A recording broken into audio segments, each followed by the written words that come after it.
plastig, ein planed, ein problem. Mae dylanwad y defnydd o blastig un defnydd yn effeithio arnom ni I gyd ym mhob man. Mae'n broblem fyd-eang gyda miliynau o lygrwyr. Dywedir bod y defnydd blynyddol o boteli blastig o gwmpas y byd I fynd yn fwy na 1/2 triliwn erbyn 2021. Mae llawer iawn gormod ohonom yn dilyn plastig. Ac fod hon yn broblem fyd-eang, mae'n rhywbeth sy'n effeithio ar bob un ohonom ym mhob man. Gan gynnwys y myfyrwyr ar gampysa grŵp Llandrillo Menai yng Ngogledd Cymru. Felly, beth ydyn ni'n ei wneud? Sut fedrwn ni wneud unrhyw beth a fydd yn gwneud gwahaniaeth I fater mor fawr? Rwyf eisiau gwybod mwy am yr hyn sy'n digwydd I blastig wedi I mi ei daflu I ffwrdd. O ble mae plastigau hyd yn oed yn dod? Mae plastigau yn tarddu mewn purfeydd olew a defnyddir 99% o gemegau o gynhyrchu tanwydd I wneud plastig. Mae moleciwlau olew a nwy yn cael eu bondio yn gemegol gyda'i gilydd I wneud monomerau, polyethylene, terethalet. Maent yna yn cael eu bondio yn gadwyni polymer hir. I wneud plastig ar ffurf miliynau o belenni neu nurdles bach. Mae rhain yna yn cael eu danfon I ffatrioedd, ei meddalu yn fowldiau sy'n ffurfio poteli a phecynnu. Mae'r pecynnu yna yn cael eu gludo I lawer o ffatrioedd eraill a'i lenwi gyda bwyd, siampŵ, sebon, cynnyrch glanhau, colir. Maent yna yn cael ei lapio, ei cludo mewn llong a'i taflu.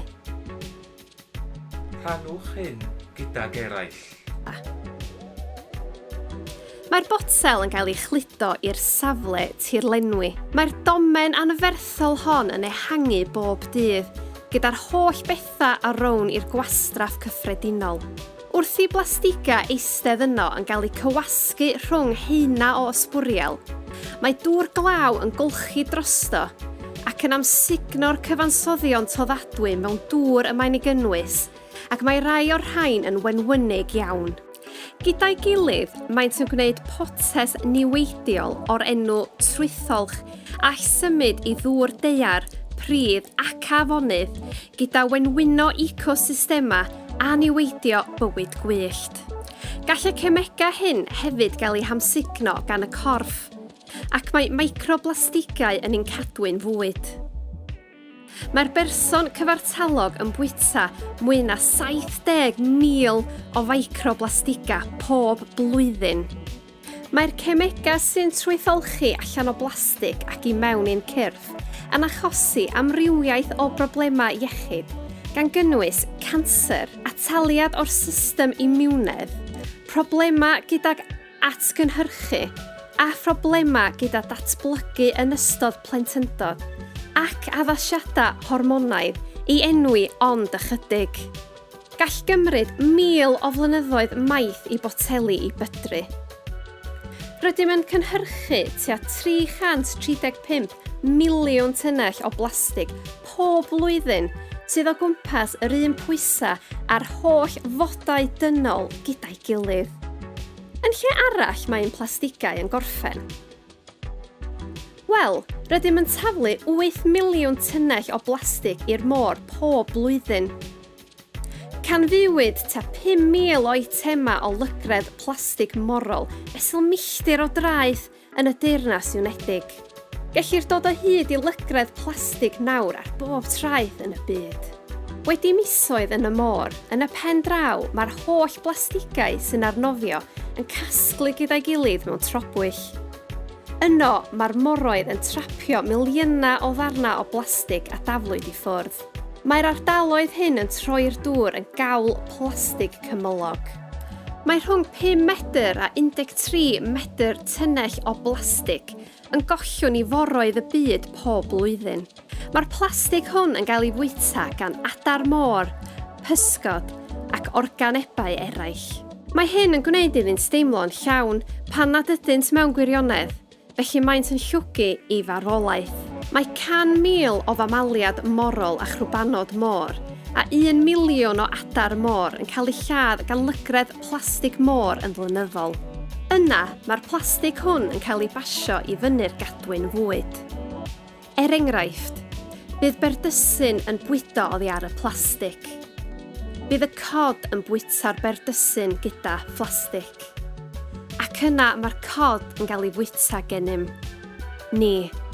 Dydy'r rhan fwyaf o blastiga ddim yn biodiraddio, sy'n golygu y byddant yn parhau I dorri lawr I ddarna llai a llai o'r enw microplastiga, a fydd yn parhau yn y môr yn barhaus, tros y byd I gyd, yn mynd I mewn i'n cadwyn fwyd mewn ffyrdd eraill. Erbyn 2050, bydd mwy o blastig yn ein moroedd o ran pwysa na physgod yn ôl ymchwil gan yr Ellen MacArthur Foundation. Mae gan botel tri siwrne wahanol. Fe'i gwneir o blastig y gellir ei ailgylchu. Fe'i cymerir I ffatri ailgylchu, lle mae a'i gyfeillion yn cael ei gwasgu yn wastad a'i cywasgu I fewn I floc. Mae'r blocia yn cael ei llarpio yn ddarna bach iawn sydd yn cael ei golchi a'i meddalu.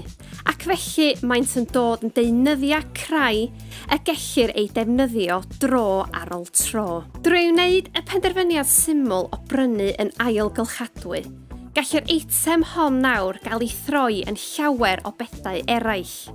Beth arall allwn ni ei wneud? Gallwch gael mwy o effaith drwy defnyddio poteli dŵr y gellu ei defnyddio eto, bod yn ymwybodol o'r symbolau ailgylchu, gwybod yr hyn y medrwch I ailgylchu yn eich ardal, defnyddio bagia am oes, ailgylchu eich dillad, lleihau'r maint o becynnu a brynwch. Peidiwch smygu, mae stympia sigaret wedi ei gwneud o blastig. Mae dillad a wneir o polyester yn rhyddhau microplastigau pob tro y caint ei golchi. Her I atgyweirio, trwsiwch ef yn lle taflu I ffwrdd. Rhannwch hyn gydag eraill. Beth ydy ni'n ei wneud? Yn grŵp llandrillo mennau pob blwyddyn, rydym yn ailgylchu tua 611 tynnell o sbwriel, sy'n cyfateb yn fras I 90 eliffant Africanaidd llawn dŵf. Rydyn yn ailgylchu tua 12 tynnell o boteli plastig a 38 tynnell o bapur pob blwyddyn. Beth arall fedrwn ni ei wneud?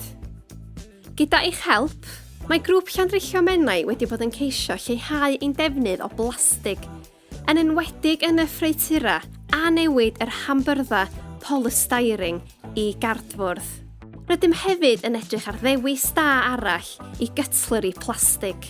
Mae mwy o ffynhonna dŵr yn cael ei gosod fel gall myfyrwyr ail defnyddio eu poteli dŵr eu hunan, neu'r poteli dŵr y mae'r undeb myfyrwyr yn ei dosbarthu I fyfyrwyr, yn ein ffeiria myfyrwyr ac yn hadledda dysgwyr. Felly, gwnewch eich rhan. Ddilynwch plastig a helpwch ni I rannu'r neges.